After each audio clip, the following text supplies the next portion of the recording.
everyone, I'm Jessica, and today we're talking about Seguin, Texas. At the end of this speech, you will have an insight of who Juan Seguin was, his accomplishments, why he was known as a traitor, and what my life experience was like living in Seguin, Texas. Now, right now, there is about 31,000 people who live in Seguin, Texas, according to texasstate.gov, if I said that correctly, which is actually twice the amount of what it was 10 years ago. I feel like it's expanded tremendously, and it grows about 5,000 people every 5 years. For being a small town, that's a good amount of people. Now let me tell you about Juan Seguin. Juan Seguin was a politician, he was a businessman, he was a senate, he was a mayor, and he was also a traitor, but a hero at the same time. Now, being a Texas native and from Seguin, you'll have a full trust of what I'm about to tell you about Juan Seguin and my experience living in Seguin, Texas.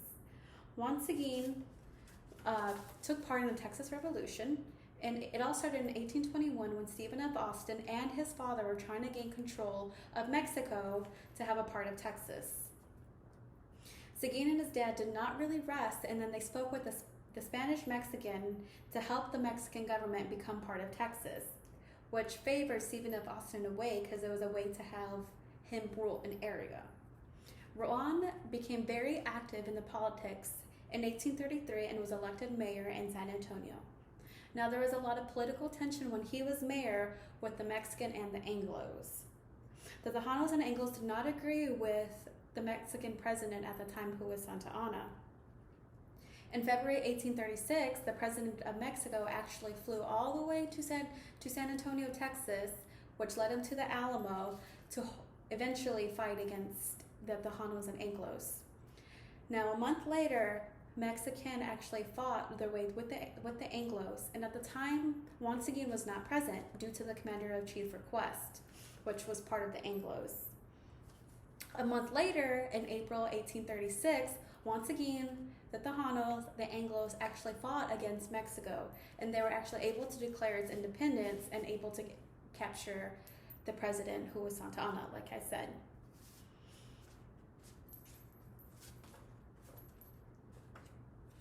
After the Texas Revolution, Juan Seguin was not always a hero.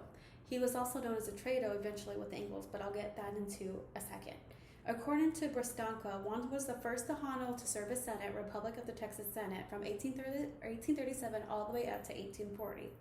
As time passed, there was actually extreme tension between the Tejanos and the Anglos. The Anglos accused the Tejanos and Juan Seguin for wanting to help the Mexican trying to gain control of Texas.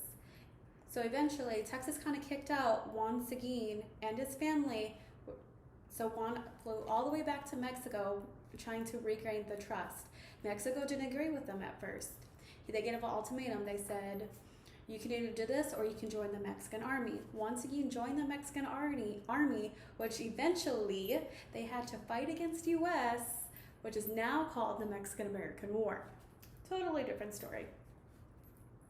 As time progressed, Seguin went back to Texas, tried to live a normal life. He became a rancher, tried to be with his family. He was elected Justice of the Peace, but there was too much hatred between Seguin and Texas. So he went back to Mexico. He flew back to Mexico, which he remained till his passing. But Texas honored him in a way, and they gave him a small town right out of San Antonio named Seguin, Texas. Now that I've told you a little bit about Juan Seguin, let me tell you about my experience of living in Seguin, Texas. Now, I lived there from the age 3 to all the way up to 19. And I would say from 3 to maybe about 9, I remember holding my mom's hand, walking into Walmart, because we only had Walmart and H-E-B at the time, and everyone saying hi to her, and her just kind of knowing everyone. It was just a small town feel. I felt like we were all a family. I felt like whenever we had celebrations, we knew each other. We would chant each other's name. I'm only saying, like, say for instance, like we're at a parade and someone's on a car. We would be like, "Yay, go Ashley!" And I feel like now Seguin feels like a mini San Antonio. No one knows one another. It's expanding. There's so much, honestly, opportunity growing out there, which is amazing. One of my favorite memories of living in Seguin was going to Seguin High School, 2007, 2008, all the way up to 2011, and Friday Night Lights. It was my favorite time of the year because the staff members, the students, the parents of the parents, the grandparents, the cousins, people from outside of Seguin would actually come to the football games. It literally felt like one big celebration and everyone coming to one together and kind of, in a way, like I said, back in the day, feeling like a little family. Now, there were two films that were filmed there, Dazed and Confused and 8 Seconds, and they were both filmed in the 1990s, which I kind of feel like makes Seguin kind of famous. Now that I told you a little experience of living in Seguin was like, let's review the main points of what I explained in this speech. I discussed Juan Seguin's experience as in the Texas Revolution, his life after the Texas Revolution, and my life living in Seguin, Texas. Hopefully throughout this presentation you learned a little something, and thank you.